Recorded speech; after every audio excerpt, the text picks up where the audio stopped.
Welcome to Sisters in Suffering. I'm Nicole. And I'm Gabby.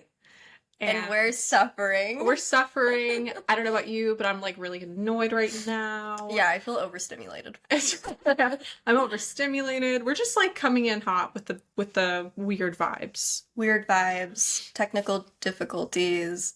For whatever reason. Electrical errors. Lighting issues. Yeah. So, a little background information about this podcast. We're essentially just going to be yapping. Mm-hmm. You know, a conversational style of podcast. Today's episode is going to be full of little treasures. Yes. Full of little Eastern European treasures. That's such a good way to describe it. Yeah. That's such a kind way of describing it. It's essentially just going to be us talking about ourselves. Yeah, well, I mean, you know, like, we're both Eastern European, and we thought a good way to start and kind of introduce ourselves is to talk about some childhood memories, some cultural traditions, some interesting norms. Yeah. Some recent memories, since we're also going to talk about how we met each other. I'm really interested in that because I don't think we ever talked about like what our first impression is of each other. No, we haven't. And also the egoist in me is like, yeah. I want to know what other people think of me. Like, are you kidding? Yeah. I love talking about what other people think of me. So how was your week? How have things been going? We don't check in that often. We only text every day. Are we even friends? No. Let's debate. Yeah, my week was interesting. I had jury duty this week. It was the first time I've ever done jury duty. Have you ever done jury duty? I've gotten the invitation for jury duty. But then, you know how like you can call and see if you actually need to go? Yes. I did that and they were like, you don't have to go. Yeah. Which, love that. I do not want to sit in jury duty. Like, that sounds awful. So I got my summons and then I did the call to the robot to see if I had to go. And out of the entire alphabet, it was the letter that my last name starts with and like 4 other letters. And I was like, are you kidding me? What are the chances? But yeah, I went, sat in the waiting room for 3 hours, and then they said, okay, go home. Oh, great. And yeah, I read a book. That was it. Do you have to continue? No, they said I don't have to do it for a year or more. Oh, that's awesome. It's lovely. I was really planning on just evading. Breaking the law? Yeah. Yeah, my mom actually is the one that convinced me not to, because she told me you can go to jail, which I was like, that sounds ludicrous. I don't think that's real. And it's not. You just get a fine. I don't know how big the fine is, but I'm safe for the next year or more. Good. Yeah, I know. That was my Wednesday, though. Oh, also, I just need to bring this up while we're on the conversation. How would you dress if you were going to jury duty? Well, I feel like this is going to tell me a lot about you. Well, the thing about me is that I can't go somewhere and not look good. Yeah, exactly. So, no, I mean, I wouldn't show up in like sweatpants. Would you believe that literally the majority of the people there were wearing sweatpants? And like hoodies? I wonder if that's a tactic for them to be like, get out of it? Not a proper juror. I don't know how that works, but it's a tactic to get like sassed out by the judge, because I'm sure judges like would say like, dress nicely in my court. Yeah. But I was so shocked because I was wearing like a button up and like a very cute one. But, like, that and, like, some really nice dress pants. And I had a very, like, beautiful long coat. And I felt like I was Devil Wears Prada or something. I don't know. And I walked up in there. And everybody was, like, sweatpants. So you were the diva, is what you were saying. I was the diva, and I was devastated. And then they didn't even put me in a courtroom. So. You know, when they do those court drawings? Yeah, just me. Yeah. It's like me the whole time. Why does she look fierce? You're just like drawing your picture. Right. Just completely ignoring everybody else. Well, now you'll never get your chance. Yeah. So. No, I won't. It's a blessing and a curse. Yeah, I couldn't tell if I was disappointed or happy when I got sent home. It was kind of hard to tell. It was like, what was wrong with me? I feel like that happens a lot when you have a really nice outfit. Yes. And you're really excited to wear it, and then you just go somewhere and you're like, oh. And there was no reason. Underdressed. Yeah. Or overdressed. But now on to the juicy part. Yes, the juicy detail. What was your first impression of me? This is a great question. I honestly cannot pinpoint like the exact moment that we met because I feel like I just saw. Oh, good context would maybe be that we met at work. I cannot like pinpoint the exact moment that we first met. But I will say the times that I saw you around the office in meetings, my like initial not knowing you impression was fairy magical woodland creature. Oh. I just feel like you're someone you would stumble upon in the woods, and you would just be part of like an adventure, you know. And yeah, that was sort of the vibe that I got. I thought you were really sweet and just fairy woodland creature vibes. Oh my god! And then I spoke to you, and I actually the first time that we ever ate lunch together, you came up to me, and I vividly remember you asking if I was going to eat lunch. And corporate Nicole was like, no, I'm gonna work through lunch. And then I thought maybe I shouldn't divulge that to like people that I'm just not taking lunch breaks. So I was like, oh, but maybe I will eat like at some point. And completely just ignored what you were probably asking of me. Just like went down like a weird path. And then you did a little twiddly finger thing, and you were Did like, I? yes, you did. You said, do you want to go eat lunch together? And I was like, oh, she's weird. Oh, that's so sweet. Yeah. It's funny that you say all of that because I remember none of it. Oh, no? I go to work and I black out. Well, okay, that was like also what I was going to say is I feel like I blacked out like so much of the beginning of our friendship. Yeah. And you know what's funny? I feel like that's the case for all of like my good friends. I don't remember how we came to be friends. I just like remember at some point we were talking about like just like random shit. And I also will have to say that my first impression of you is super great, and also just I want to be her best friend because the first time we spoke, we were in every level of deep conversation. We skipped the like pleasantries. Yeah. I think it's a good sign of, oh, this person's like a cool person when you could talk about like I remember we were sitting at lunch and you were like you started talking about your crippling anxiety. Yes. It's like I'm eating this up. Yeah. This is my girl. Like possible HR violations, but I just felt it's like, no, you know what? I want to let this person know my deepest, darkest secrets. Yeah. And I think that's a sign of being comfortable. Yeah. Around someone's presence. Just for some additional context, without giving away too much, these are conversations that we've had before where when we first started working at the place that we worked at, it was it's a role that's pretty isolating, and particularly in that environment, it felt isolating because they hire people in waves, but it's kind of like it felt almost like school. Mm-hmm. Like you'd be going into school in the middle of the semester when everybody already knows each other, right, and you're just kind of there. Yeah, you just show up. And it's hard to get to know people outside of who you onboarded with. Yeah. Because it just sort of feels like everybody's already situated and you come in and it's kind of crazy. Yeah. I will say though, antisocial in my department. Like I did not talk to anybody. Oh yeah, no. I feel like when you're in a team, you kind of obviously like you have to talk to your team members, mm-hmm, but I think it's a different thing to like be cordial with the people that you work with versus like actually have a connection with somebody. Yeah. And I think like with time, both of us developed that. Yeah. With, like each other, but also like, other people. Yeah. Outside of our, like the people that we're, mm-hmm, immediately. Yeah. Our immediate family at work. Yes. We're assigned family. Yes. Frankly. My first impression of you, I keep saying the word fierce, but like Nicole really is fierce. Like I really appreciated that you always came to work super well dressed too. Thank you.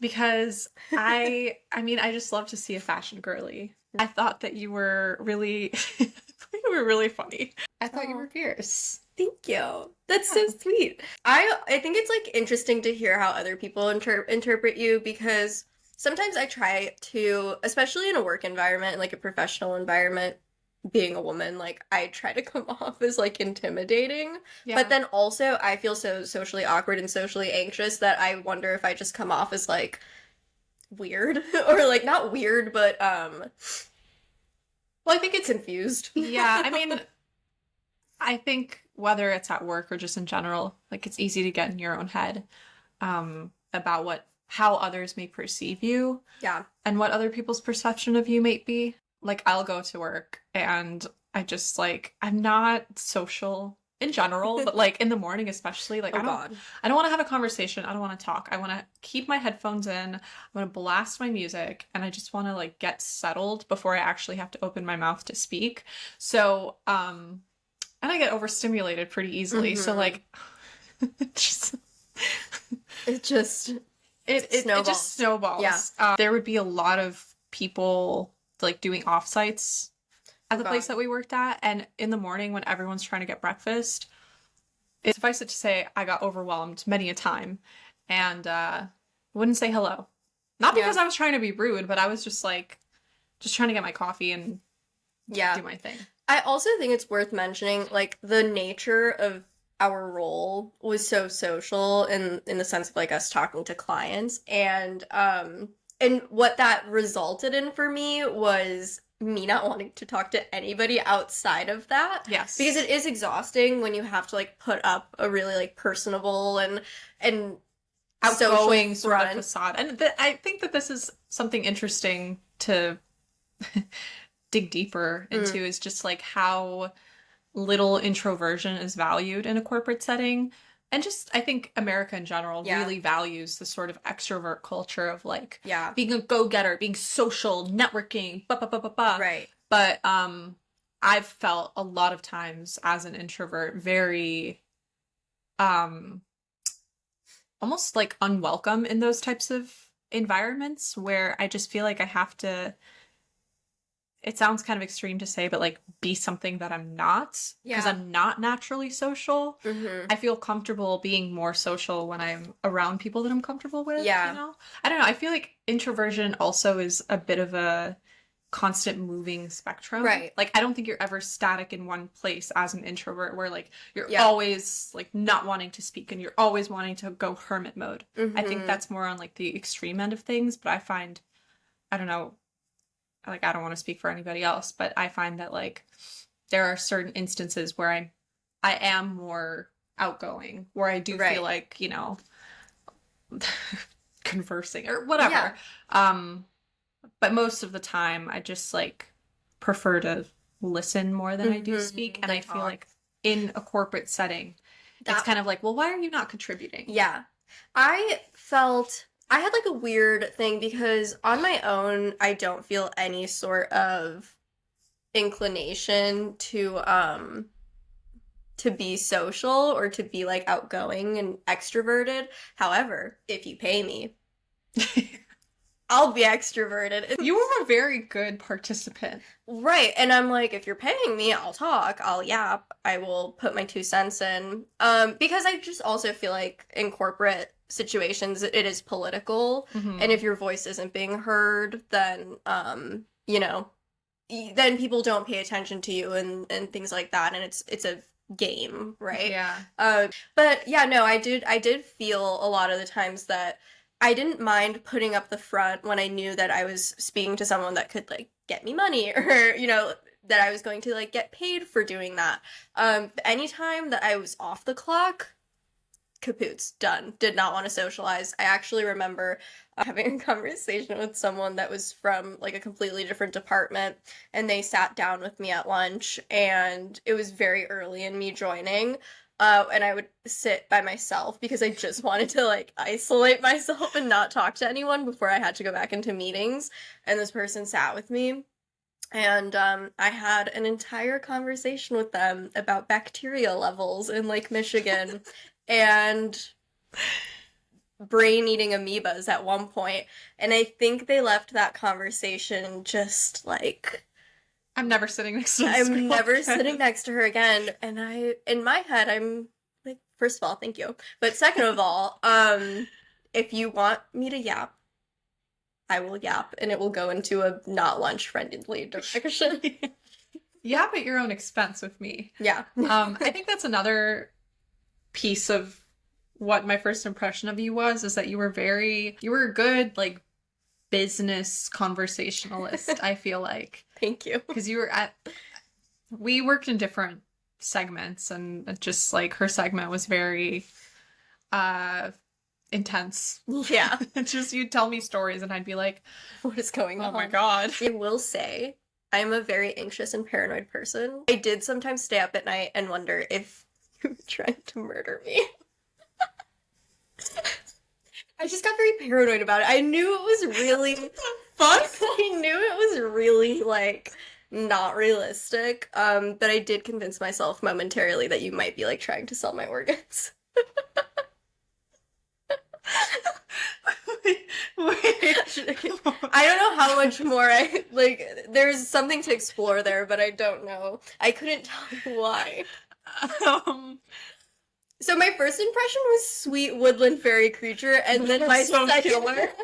my second impression was might murder me. No, and nothing that you did. Like, there's nothing about you that suggests you would murder someone. I just have I never. hope not.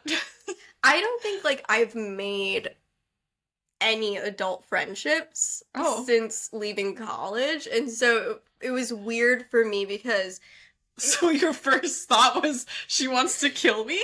Well, yeah, I think it was just like a weird, it was a weird anxiety thing, I think, because my brain does really wonderful things whenever I get anxious in terms of convincing me that something horrible is happening. And I was so excited about our friendship, and usually when I get really excited about something and it's like a big, like, woo, fun emotion, it always has to come with, like, Something dire. something dire and something negative, and for some reason that manifested as murder.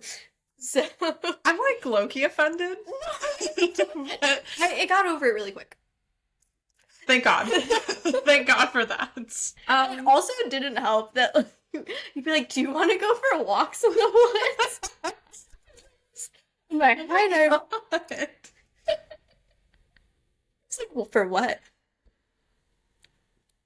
I don't like that, but we need to move on. I know.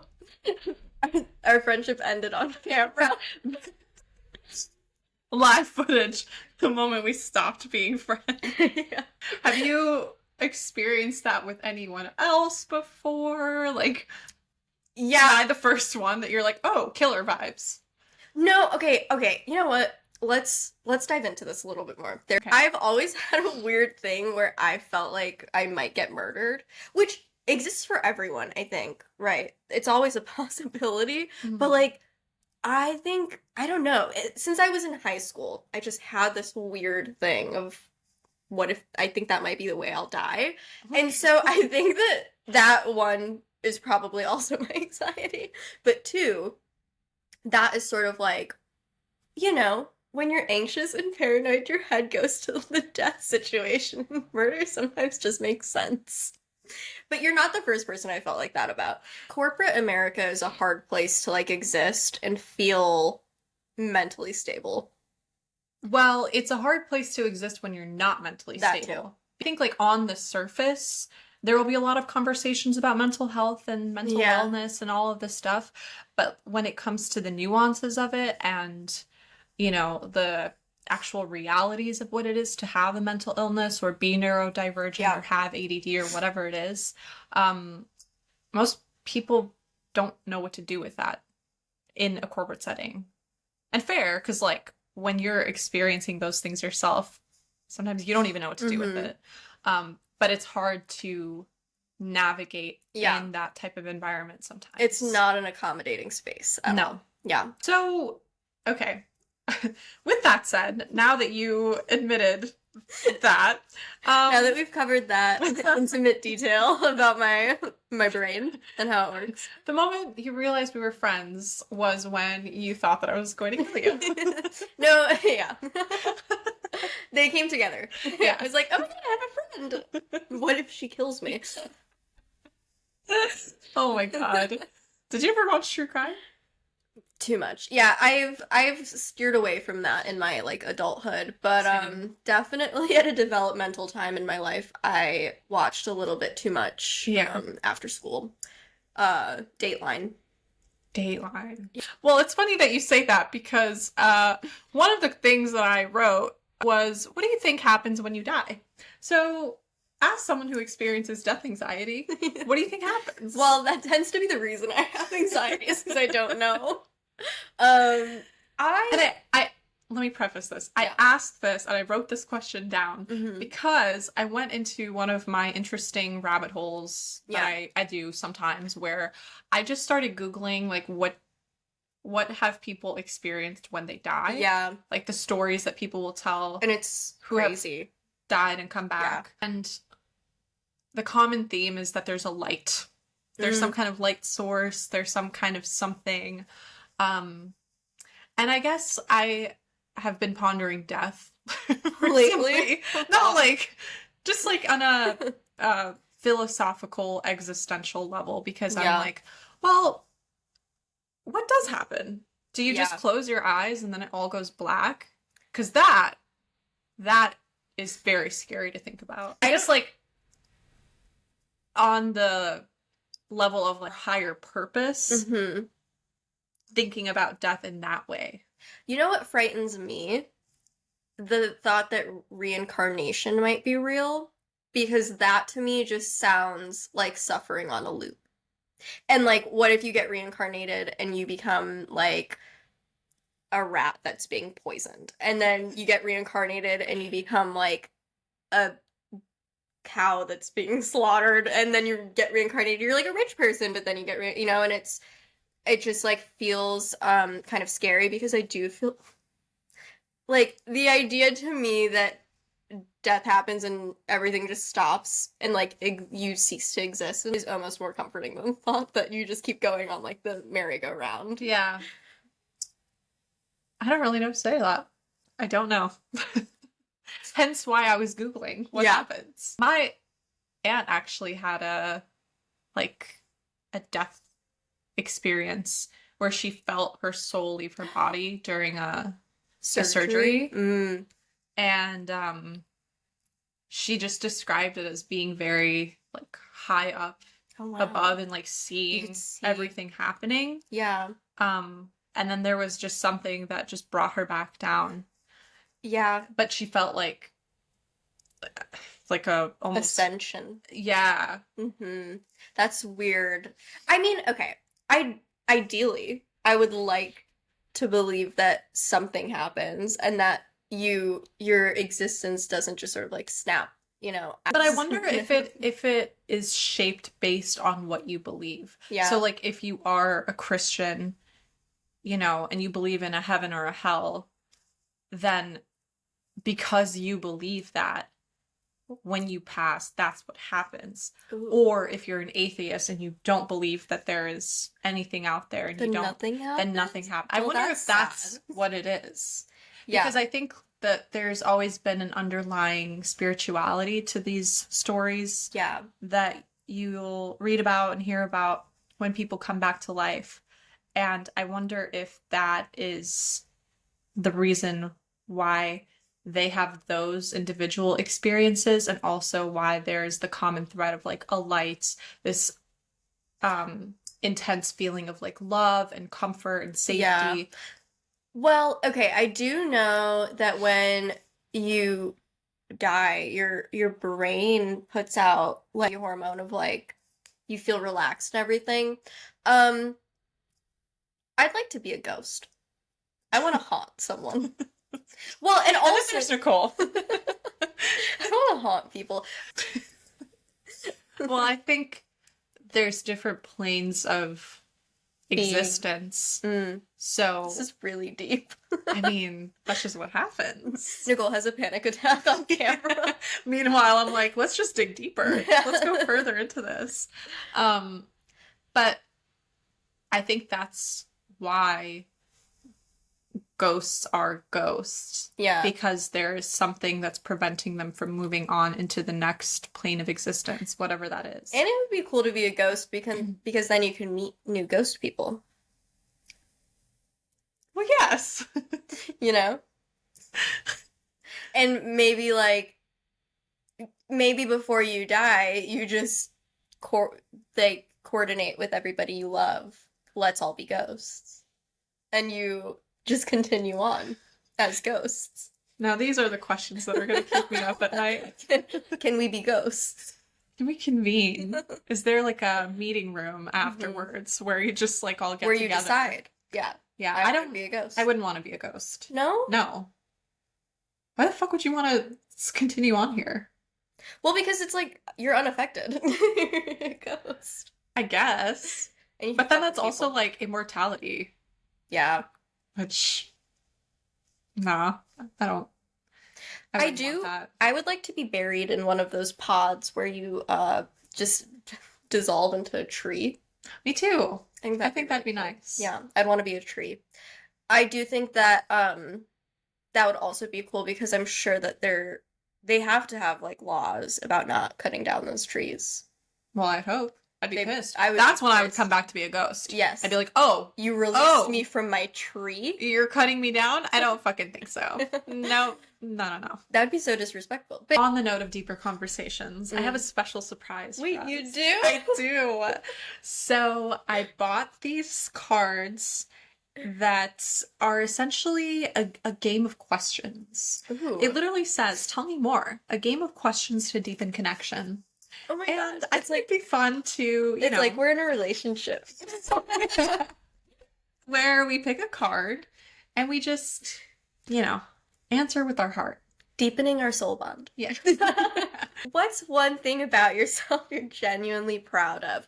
I've gotten this question in like corporate settings.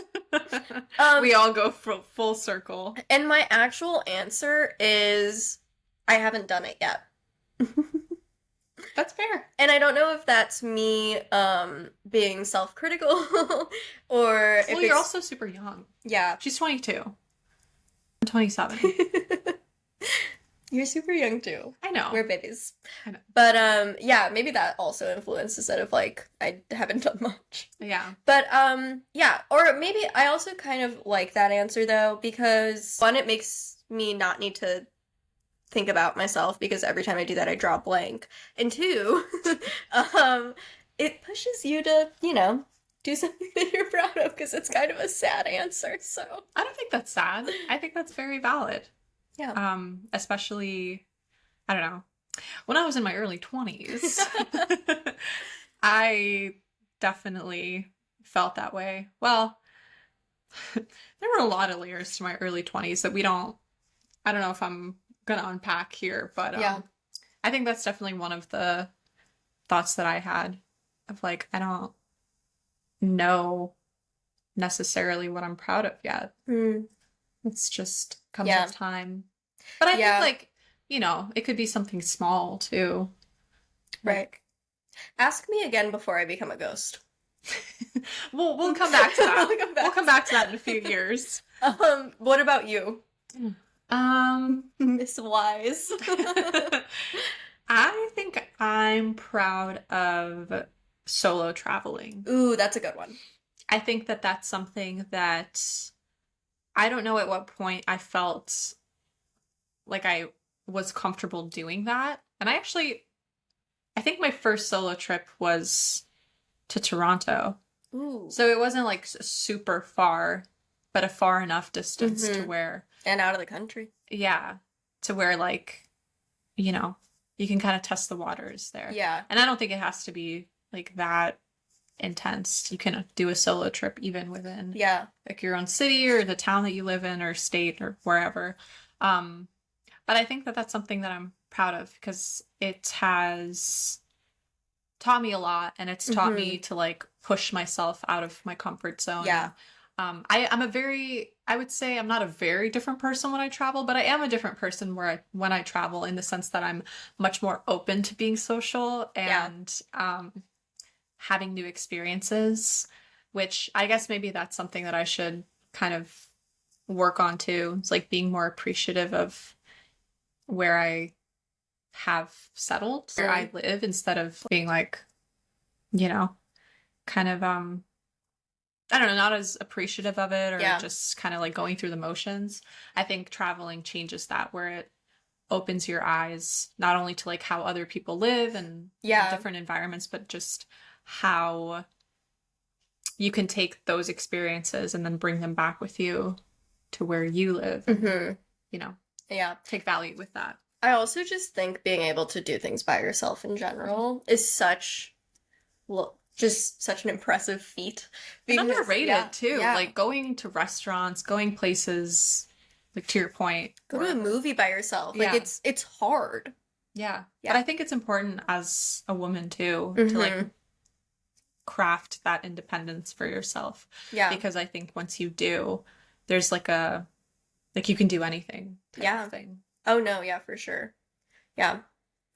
And you really learn a lot about yourself when you're trying to navigate like airports in different countries. Yeah. That is. You want to put yourself out of your comfort zone, go to a country where you don't speak the language and try to Find that from exit. point A to point B. Yeah. Oh. Oh God. Whoa. Yeah. So, my question is, if you could choose to be an instant success at something new, what would it be? Something new. What's your answer? I need to ruminate on mine. I think it'd be language. I I think so good. being instantly good at a new language would just be fantastic. Yeah. Oh, yeah, that's such a good answer. Damn. I think it ties into like the question of what if you could have any superpower, what would it be? Yeah, yeah. But I think language. I think language would be a good superpower to have. What were you like as a kid? Child Nicole. I mean, you've told me some stories, Yes. so I have the idea, but for the audience. Eccentric, I think, mostly. And I wonder if that's carried through. Oh, definitely. Oh, yeah. Okay. Yeah, I think so. Good. I'm glad about that though, because maybe it's not something that I appreciated as much when I was like a teenager. But I've reached a point at my grand old age of 22 where I can appreciate eccentricity a little bit better. Eccentricity, yeah. Yeah, no, I was a weird kid. I really liked to read. And I liked to read before I could read. I remember I would sneak into my older sister's room and steal her books, and they were like picture books, and I would go through her picture books and make up my own stories. Oh, so And- imaginative. Yeah, I was very imaginative, and then someone would read it, like the actual book to me later on, and I'd be like, that's not what it is. It's what I made up in here. That's not my story. That's not my story at all. Yeah, I should. What was that? Rainbow fish? Oh. I came up with the craziest story looking at rainbow fish. But yeah, so I did that. Really liked to read. What else? I liked playing outside. I liked pagan rituals in the dirt. Yeah. We'll come back to that. We'll come back to that one. What about you though? I was a very shy kid. Mm. I was an only child too, so like I didn't have another child to socialize with. Yeah, that'll do it. Yeah, which probably, I mean, could explain some things now that I'm older. But I was very imaginative, kind of like rambunctious, but only at home. Like I remember one of my core memories was I had this really tall dresser, and I climbed on top of it for some reason, but then I fell and knocked the wind out of myself. Yes. And then my parents came in and they're like, what the hell happened? And I was just lying there out of breath. I used to climb into my grandma's wardrobe. Like, she had a standing wardrobe that had the doors, and I would climb in and sit in there, and then whenever I got caught, they'd be like, if this fell. Yeah. Yeah. There's something about like the kid to wardrobe to climbing pipeline that I was just a really big fan of. Did you like climbing trees? Oh, yes. Good. Climbing anything. Like I would climb into, I had this giant box that was just full of toys and like random stuff, and I just would love to just climb in there and dig. Ooh, digging. Just dig through the little things that I had. Mm-hmm.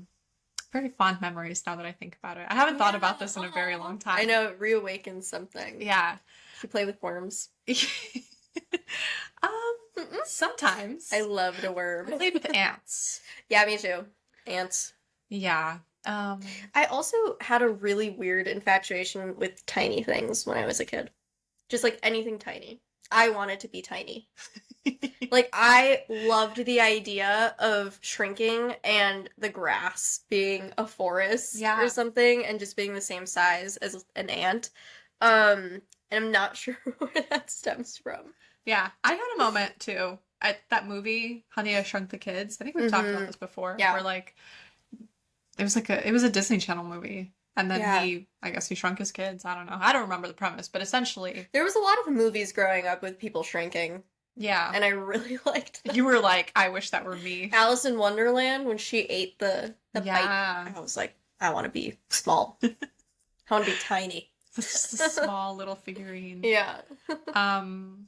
But yeah, again, like introvert, just like shy, not super social. I would go to the park and just kind of play by myself. And I remember my mom being like, go talk to other kids. And I'm like, no, I'm not going to do that. I'm not going to do that. Eccentric too, I would say. I would like hyper fixate on certain things. And I think that's carried over into adulthood. I remember I had a fixation on pencils. Ooh, interesting. And where were we going with that? What about them? The way they smelled?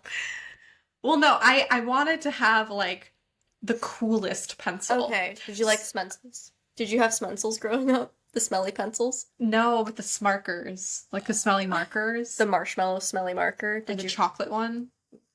Yeah. Yeah, but I wanted to have the coolest pencils. So there was this one pencil. It was like a holographic pencil with like a black eraser. I can imagine it already. Graphic, super smooth. I mean, I think I still have one to this day. It's amazing. But yeah, I just hyper fixations on the most random shit. Like I had the same fixation on Barbies where I had to have the most like specific type of Barbie. I have an important question regarding Barbies. Yes. Were your Barbies naked? No. Okay, you weren't a naked Barbie kid? No. My Barbies never had clothes. I don't know if I lost them. Immediately upon getting a Barbie, they were naked. But there's so many, like, naked and drawn on and bald. Their hair, yeah, bald, like, hair cut off. I was the opposite. Okay. I was like taking care of them. Yes, fashion girl Barbies. Like I really wish that I still had them because they were beautiful. Just like gorgeous. There was this one redhead Barbie that I had that had like this curly, beautiful hair. And I don't know where they are now, but I wish that I had them. Yeah. So yeah, all of that to say, eccentric, weird, hyper fixated on very organized though. Certain things. Yeah. I had like my very specific interests. Yeah. And I would be super obsessed with them for a while and then I would move on to something else. Did you have American Girl dolls? No. I never got into those. I was into them. My parents were like, we're not buying you an expensive ass doll. Well, yeah, because they were like $100. They were really expensive. Yeah. Never had those. I liked Polly Pockets too. Yeah. Did you have Beanie Babies? A few. Yeah. I had one. I forgot what his name was. I got him at a gas station. Strangely enough, I was just a very sickly child. Sick all the time. You give me like very Victorian child energy. That was actually the way I was when I was a kid. But I was so weird about it because I would get so sick and then I would ask to go play outside and run myself into like a lung collapse and then need to be hospitalized for a few days from it. Yeah, it was horrible. I was like, it was really strange because now as an adult when I get sick I feel completely like out of service, but when I was a kid I just wanted to run around. Yeah. It was like I didn't care. Yeah. I wish I had that energy still. So that'd be nice. Loved good activity as a child. speaking of that, Eastern European childhoods. Yeah. I think that that's something that we should kind of talk about a little bit because we've talked about this just like Yeah. outside of the pod too, and just like sharing mutual experiences. But I think being a Eastern European kid is a very interesting, Yeah. formative time. Did you have any cultural traditions? And I guess as a preface, you're not first gen, right? Like you were born here. Yeah, first generation American. American. Mm-hmm. I'm first gen. You were born in Lithuania. Yes. What would that be? You're just Lithuanian. Right. Right. But that, are you first generation? You're first gen immigrant. Well, no, your parents would be. But I am too. Because we all came immigrated together. at the same time. I only know that first gen is like if you were the first generation to be born in the US Oh. from an immigrant. So I'm just an immigrant. Yeah. Okay. Well, me figuring out my immigration status on camera. Oh my god. But yes, I feel like there are similarities Yeah. that overlap. Yeah. Tradition wise, I don't know. I don't feel like anything that was super besides like food and just like culturally significant food. But I don't know. I feel like traditions were more so like on the religious side rather than it being um specifically Romanian, Yeah. which I'm Romanian. Yeah, I don't know. I also feel like my mom came here when she was 16 by herself. Wow. Yeah, which is crazy. Yeah, so I think because they sort of came like she came at a younger age. I don't know, maybe they Acclimated. yeah. Yeah, and then by the time I was growing up, like I feel like I was more influenced by stuff at school and stuff compared to at home. I mean, even language wise, I didn't even get put in English as a second language. The school system was so fucked when I was a kid too, just from like the second you put that you spoke a different language at home, the school district that I was in put you in ELL, which is English language learner. So I was in classes with kids that spoke no English and I spoke English fluently. Oh. And then I had teachers that would tell me like don't speak anything other than English at home. Like you cannot speak your language at home because then you're gonna like not be able to read and talk and like do things at school. So it was very like negative connotation. I think it might have to do with the fact that I like grew up in a neighborhood that was incredibly diverse and had a lot of immigrant families in it. And I think the school district just like hated immigrants. yeah. But I think that influenced me a lot because then I sort of steered away from like culturally significant things. It's interesting that you say that because I feel like there are a lot of stories that I've heard of where Lithuanian kids are born in the States, and whether it's from schools, more so from like the parent side where they just want to kind of like acclimate to America and American culture, so they don't speak Lithuanian to their kids anymore, or the kids might understand Lithuanian, but they don't like. I understand Romanian, but I have such a hard time speaking it. Yeah, many such cases. Yeah, with Lithuanians too, and I feel like I'm grateful that my parents always insisted on Lithuanian at the house. Yeah, like my mom made cultural food. You know, I went to Lithuanian school up until the 3rd grade on Saturdays. Awesome. Oh, not awesome. At the time. I'm jealous of kids that got to go to like Polish school or like that, you know, that type of like schooling because I don't know, it builds community and, you know. Yeah. I mean, at the time going to school on a Saturday was not fun. Yeah, no, that sucks, but looking back on it, yeah, I wish I had continued with that because, you know, it's hard when you don't speak your language. Yeah. Frequently, if ever. Yeah. You know, I feel like it's a special treat when I go out and about and I hear somebody speak Lithuanian. It's like, oh my gosh, I know what you're saying. It's just a very weird middle to be in because I don't feel like I'm fully American.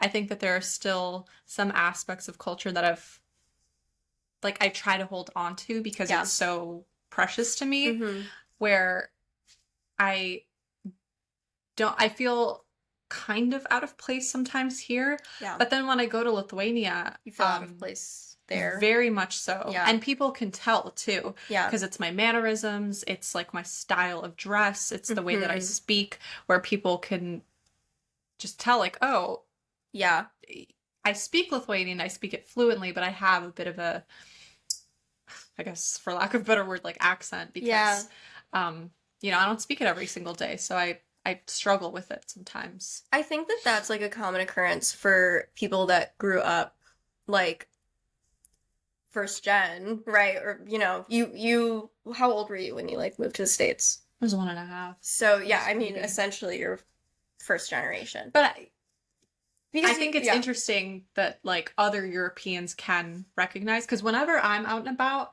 and I see someone, I'm like, oh, they're Eastern European for sure. 100%. Yeah, you can sort of tell. Yeah.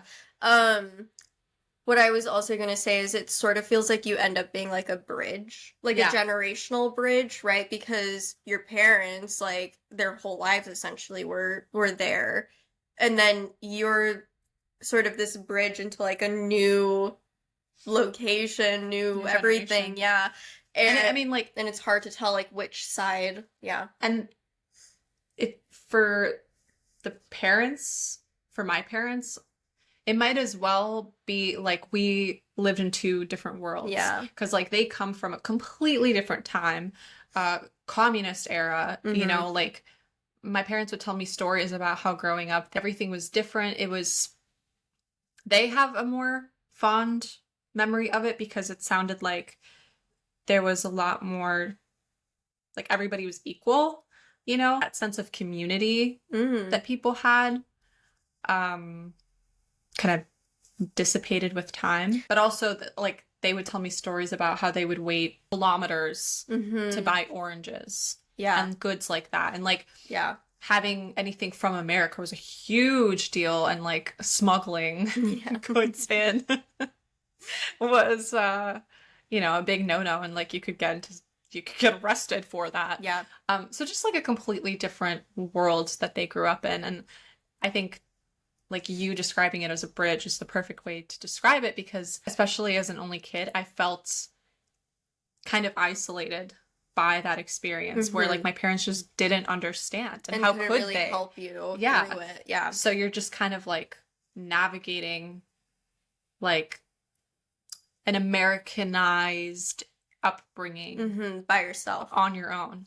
So it's just like a weird divide always. And I think like for me, my way of coping with it was to just get close to other kids that were going through the same thing, you know? Because then it's sort of funny because you end up having the same experience and you end up being close to people. Like I know something that myself and my friends grew up with was having your parents be sort of more cautious. Like I know where my parents grew up, like kids had free reign of everything and they were by themselves all the time. I couldn't even take the school bus by myself when I was a kid. My parents would take time out of their mornings to drive me to school because they were terrified of the school bus, and they like had heard crazy things happen, and in their heads they were thinking this would never happen back home, but it's happening here. So this is a completely different like environment than what we grew up in, so we're going to be even more protective. And like I grew up with like a lot of, specifically the girls, because the boys kind of got the fun end of the stick. Of course. But the girls, like I grew up with a lot of girls that were first generation Americans that their parents were like, you're not going out, and you're like, you have a crazy curfew and you have to be strict and your job is to do good at school and like whatever. And it was just like a very strict, protective environment, which also makes it difficult. Yeah. I think there's like varying levels of how strict Eastern European parents can with be. With the boys, though? Free reign. You can wreak havoc. If you're a boy, don't even worry about it. Age of 5, I've seen like little kids, as if they're boys, they're running rampant. And I'm like, whoa. Yeah. Must be nice. I feel like I started feeling that, like the effects of being a girl child when I was an adolescent or a teenager, when I started like expressing my opinions more. Because I think in a lot of ways I was sheltered Very much so, actually. And I think me kind of growing out of my shell or being a little bit more assertive, Mm-hmm. Was frightening. almost a threatening type of Yeah. thing. Different experiences Mm-hmm. depending on, the level of strict that your parents were. If you had a brother, Yeah. if you were the youngest child or the Mm-hmm. oldest child. Yeah. No, I mean that I think that influences like family dynamics just all the time. But With anyone, anywhere. gosh, being an only child. Lonely. Yeah? Really? Yeah. Do you wish you had a sibling? Now I do. Really? Now I wish that Oh. I do, because I think it'd be fun to just like, Yeah. well, in this economy, have somebody to to room with. Yeah. But also, like upbringing was pretty lonely Mm-hmm. because I don't know, and there's just so many layers to it. Yeah. I felt lonely as a kid, but I had things to do. Like I was Mhm. playing with my dolls. Yeah. I was fixating on my pencils. I was, using my imagination and like digging for rocks outside. Yeah. That I had ways to like occupy myself. Mm-hmm. Now, as an adult, when I look back on my childhood and just like growing up, I'm like, damn, I was pretty lonely. Oh. But I don't know.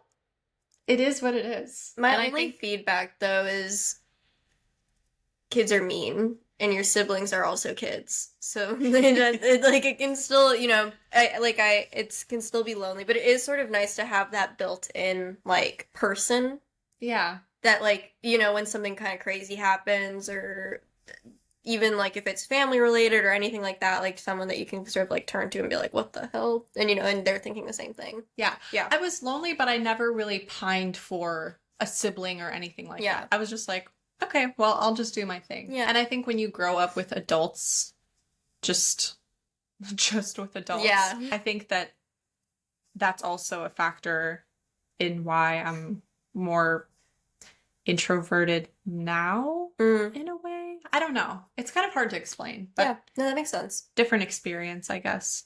Yeah. But like I had my little friends. Imaginary? Did you have imaginary friends? No. No, me either. I think people that had imaginary friends are lying. Because I was such a crazy weird kid and super imaginative and I never had one. Yeah. I was not conjuring up Yeah, me neither. hallucinations of things. We should get someone on the mic who did have an imaginary friend. Yeah. And talk to them about their experience. Yeah. Because I'd be curious to hear. I did feel they like just they're like lying. talk to the air? Did they really see them? Were they making them up? Like, was it like in their head of like, oh, this is Phil. Phil is this imaginary thing that I made up, or were you seeing a ghost? Circle back to the ghost. Speaking of ghosts, I think the apartment that I grew up in was haunted because it was a house that was built in like the 1800s, and I have had many a memory of just laying in bed and like hearing footsteps in the attic, but nobody lived up there. My only way to relate to this is by bringing up that I grew up weirdly religious, but the religion that I grew up in was very vocal about like talking about like the devil and demons and possession, and so I grew up very obsessed with the thought that I might get possessed by a demon or the devil. Um and yeah, so pretty much, which wasn't like that wasn't the lesson that was supposed to be learned, but that was what my anxious childhood brain attached to was. And so I don't think any of the homes I grew, like apartments or anything that I lived in growing up, were haunted, but I do remember just thinking a lot about being possessed. Interesting. Yeah. Yeah. I remember going to, I think, EBT, like the appliance. Wait. Oh, was it ABT? ABT, not EBT. I'm thinking EBT. So ABT had like an appliance store, and it was like a huge, like they had like a bubble machine where you could get put into like a yeah. Do you know what I'm talking about? Okay. Yeah. So I remember going there, and it was like the day after we had church, and in our church session they had said something along the lines of like, just thinking about the devil. Like, saying the word devil in your head is enough to get you possessed. And crazy childhood me immediately was like, devil, devil, devil, devil, devil, devil, devil, in my head. And so I went to the ABT superstore thinking that I was possessed by the devil, and I couldn't enjoy the bubble machine. So I feel like we would have been really good friends because you would have been like insane. your own brand of very weird. And then I think that we would have like Yeah. I feel like our friendship is healing my childhood self. same. Oh, that's so sweet. Well, like, this will branch off into two different directions of like, religion, but also, do Romanians have any kind of like weird superstitions? Because in Lithuania, in like Lithuanian culture, there are many. You're not supposed to whistle in your home because then you will call in the devil, is one of them. You're not supposed to hug people from the, what is that, arch of a door? Or like the walkway of a door. Because that's bad luck. This is one that I practice to this day, where you're not supposed to hand somebody a sharp object. Oh. Like a knife or scissors, because that means that you'll get in a fight with them. Oh, wow. Wait, that's interesting. Yeah. So every time, like, if I pass somebody scissors or someone's giving me scissors or whatever, I'll be like, put it down on the Oh. Wait, that's so interesting. I don't think I grew up with anything that specific. Because, like, one, the religious part of my upbringing would have been like, no superstitions. If you have Jesus, you're fine. But also, I think, like, the way my parents were, my dad was very logical, and if ever we talked about, like, something superstitious, it was almost in, like, a joking way. So I never grew up with, like, anything of, like, not handing people sharp objects or anything like that. I do now as an adult, but I don't know if this is a superstition or part of mental problems. Knock on wood way too much. Oh, yeah. Yeah. I have a thought and I'm like pounding on some wood. Like, oh my God. Yeah, there were many. You're not supposed to show, if you're describing like an illness or something that somebody has, you're not supposed to show it on yourself or like gesture on yourself. Oh, wait. Yeah, because you're manifesting it. Yeah. That's scary. If you see a black cat, you're supposed to spit over your left shoulder 3 times. Not like actually spit, but like do that. Yeah, just like interesting little I grew up with a black cat. nuances. So- I want a black cat. Bad luck all the time. No, black cats are so fun. They're so cute. Yeah, they're spooky. So then going back to religion, were your religious services in English or Romanian? Romanian. Interesting. Yeah. Mine were in Lithuanian too. Yeah. I grew up Catholic. Mm-hmm. Well, because, like, we specifically went to, like, a church that was only for Romanian people. Yeah. Same for us. Is there a large Lithuanian population in Chicago? There used to be more. Yeah. But with time, a lot of Lithuanians moved to the suburbs. Yeah. So it's like not very common to come across a Lithuanian in the city anymore. Yeah. But when I was a kid, like early 2000s, there was a larger Lithuanian population. And so there was like a Lithuanian church that we went to. I still remember one of the prayers in Lithuanian. In Lithuanian? Oh, I used to say a Romanian prayer every night. Tata nostru. Oh. Our Father. Wait. The prayer that I know is also Our Father? That's right. Tėve mūsų, kuris esi danguje, teesie šventas tavo vardas, teetinė tavo karalystė, teesie šventa tavo valia, kaip danguje, taip ir žemėje. We remember the whole thing. This is the only prayer that I know, like top to bottom. Because dieninis mūsų duonos duok mums šiandien ir atleisk mums mūsų kaltes, kaip ir mes atleidžiame savo kaltininkams. Ir neleisk mūsų gundyti, bet gelbėk mus nuo pikto. Amen. That was so beautiful. Thank you. But any Lithuanian listening to this will be like, that American accent is crazy. Yeah, no, my accent when I attempt to speak Romanian is awful. But, I don't remember. I'm a heathen. I don't remember mine. I think that this is a good stopping point. Yeah, I think I that agree. we covered a good groundwork. Yes. The genesis of like who we are, our friendship, like the origin story. Yeah, it's good lore. It's good lore. Yeah. There's lots more to mine. I mean, like, we haven't even talked about meat jello, Oh God, the meat jello. Yeah. which you're just Gonna gonna have have to to wait. tune in. I mean, Just I'm gonna have to so wait. sorry about it, but like, if you want to know more About meat jello. meat jello, yard fights, Yard. yard kids, Yeah. any and all of that, we'll just Yeah. have to wait for Yeah. future episodes. But I hope you all enjoyed this episode. I had Yeah. fun. Me too. That was great. Yeah, good Yay. conversation. Very rough start. Yeah. I'm not gonna lie, I went into this annoyed. Yes. I went into this with bad energy. This felt therapeutic though. But yes, the conversation was healing. All We'll right. see you in the next one. See ya. Bye.